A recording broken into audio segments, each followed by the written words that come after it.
Evelyn अपनी notepad को पकड़े हुए थी। उसका दिल एक्साइटमेंट से जोर से धड़क रहा था। वह ओक हेवन के आउटस्कर्ट्स पर पहुंच चुकी थी। हवा में अनकहे राज भरे हुए थे। एवेलिन, एक जर्नलिस्ट, विस्परिंग वुड्स के पीछे की सच्चाई का पता लगाने आई थी। गांव बिल्कुल सूना लग रहा था। एवेलिन मुख्य सड़क के बीचों बीच चल पड़ी। आखिरकार उसने एक छोटे से बगीचे की देखभाल करती हुई एक बूढ़ी औरत को देखा। एक्सक्यूज मी, उसने शुरुआत की।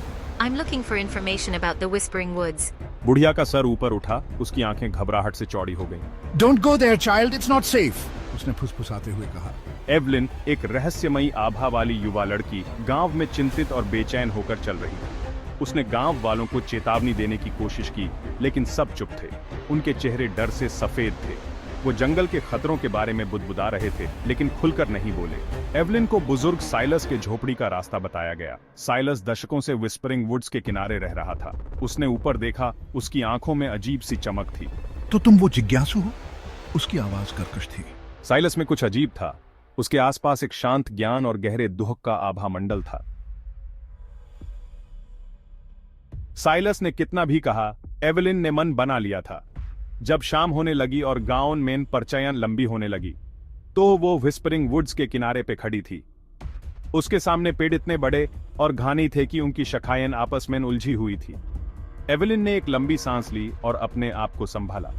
फिर वो जंगल में चली गई। जैसे ही एवलिन ने जंगल में कदम रखा, सब कुछ शांत हो गया। पत्ते हिलना बंद हो गए और झिंगुर भी चुप हो गए। एवलिन को अपनी गर्दन के पीछे एक अजीब सी चुभन महसूस हुई, जैसे कोई उसे देख रहा हो। एवलिन कांपने लगी और उसने अपना जैकेट और कस के पहन लिया।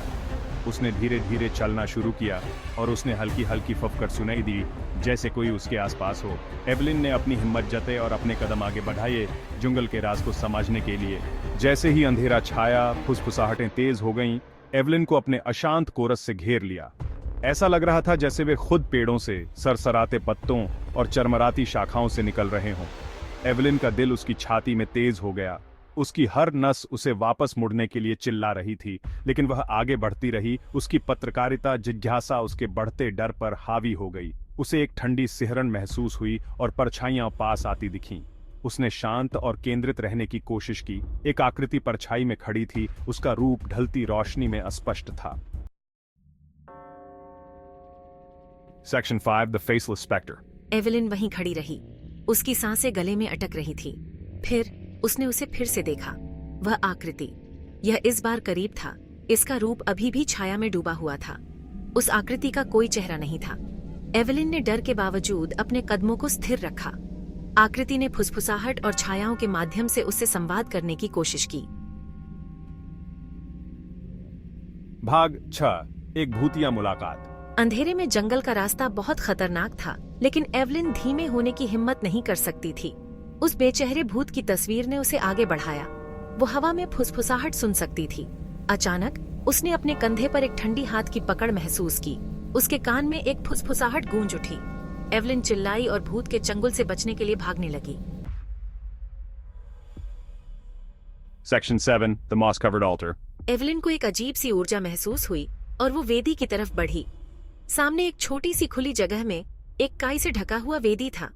वो वेदी को ध्यान से देखने लगी, उसके महत्व को समझने की कोशिश कर रही थी। वेदी से एक अजीब सी ऊर्जा निकल रही थी जो उसे अपनी तरफ खींच रही थी। ये वेदी, यही इस जंगल की ताकत की चाबी थी। एवलिन को पता नहीं था वो कितनी देर तक वहां घुटनों के बल बैठी रही। उसकी नजर उस पुराने मॉस कवर्ड ऑल्टर पर जमी हुई थी। लेकिन जैसे ही सूरज की पहली किरण घने पेड़ों से होते हुए नीचे जमीन तक पहुंची, उसे एहसास हुआ कि वो यहां और नहीं रुक सकती।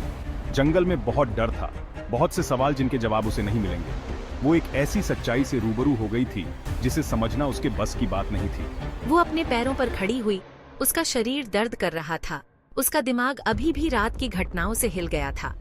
वो परछाइयां, वो भूतिया आकृतियां अंधेरे के साथ साथ गायब हो गई थीं।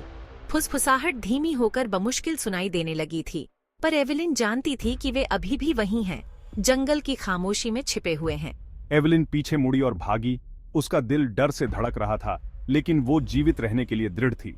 उसने पीछे मुड़कर नहीं देखा, यह देखने की हिम्मत नहीं की कि वो फेसलेस प्रेत या वो भूतिया आकृतियां उसका पीछा तो नहीं कर रही हैं।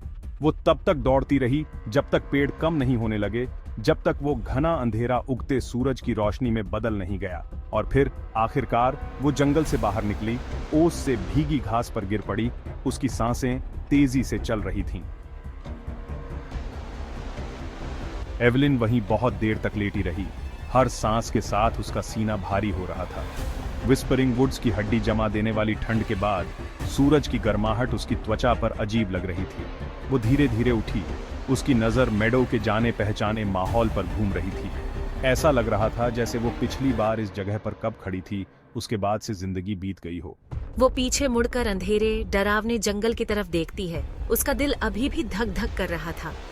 विस्परिंग वुड्स शांत खड़ा था। उसके राज एक बार फिर परछाइयों और फुसफुसाहट के पीछे छिप गए थे। एवलिन को अब सच्चाई का पता चल गया था, जंगल और उस भूतिया मौजूदगी के बारे में। उसे एहसास हुआ कि सच्चाई जानने की कीमत बहुत भारी थी, लेकिन उसे एक बात पक्की पता थी। उसे इस डरावनी सच्चाई का सामना करना था, चाहे कीमत कितनी भी ऊंची क्यों न हो। उसे एक ऐसा अंधेरा मिला था जिसकी कोई व्याख्या नहीं थी, एक भूतिया मौजूदगी जो कफन की तरह उसके साथ चिपकी हुई थी।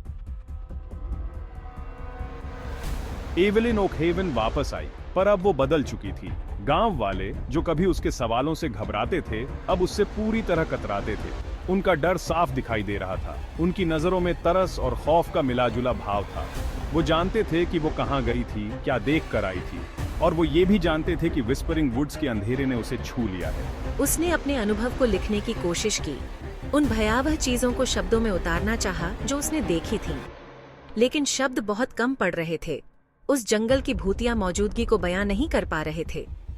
वो कैसे बताती उस बेचेहरा साये को, उन भूतिया आकृतियों को, उन फुसफुसाहटों को जो अब तक उसे सता रही थीं। एवलिन ने जल्द ही ओकहेवन छोड़ने का फैसला किया। उसके नोटबुक अधूरी कहानियों और अनुत्तरित सवालों से भरे हुए थे। वो अपने अनुभवों का बोझ लिए हुए थी। विस्परिंग वुड्स की खौफनाक यादें उसके मन में हमेशा के लिए बस गई थीं। वो जानती थी कि उसे गांव को जंगल के खतरों से बचाना है। डर अभी भी बना हुआ था, लेकिन अब उसके पास एक उद्देश्य था। एवलिन अपनी जिंदगी में वापस तो आ गई, लेकिन विस्परिंग वुड्स के साथ उसकी ये मुलाकात ने उसे हमेशा के लिए बदल दिया था। उसे अब साधारण दुनिया फीकी लगने लगी थी और रोज की आवाजें उसकी नसों पर चढ़ने लगी थी। उसे हर वक्त ऐसा लगता था जैसे कोई उसे देख रहा है, कोई अदृश्य आंखें उसका हर कदम पर पीछा कर रही हैं। ये फुसफुसाहट भी उसका पीछा नहीं छोड़ती थी। उसके सपनों में आती थी, और जब वो जगी रहती थी तो उसके कानों में गूंजती रहती थी। वो एक कहानी ढूंढने गई थी, और उसे एक ऐसी सच्चाई मिली जो उसने कभी सोची भी नहीं थी। एवलिन को अब एहसास हो गया था कि उसकी यात्रा अभी खत्म नहीं हुई है। उसे गांव की रक्षा करनी थी और जंगल की सच्चाई को उजागर करना था। विस्परिंग वुड्स वहीं रहा, गांव के किनारे एक खामोश पहरेदार की तरह।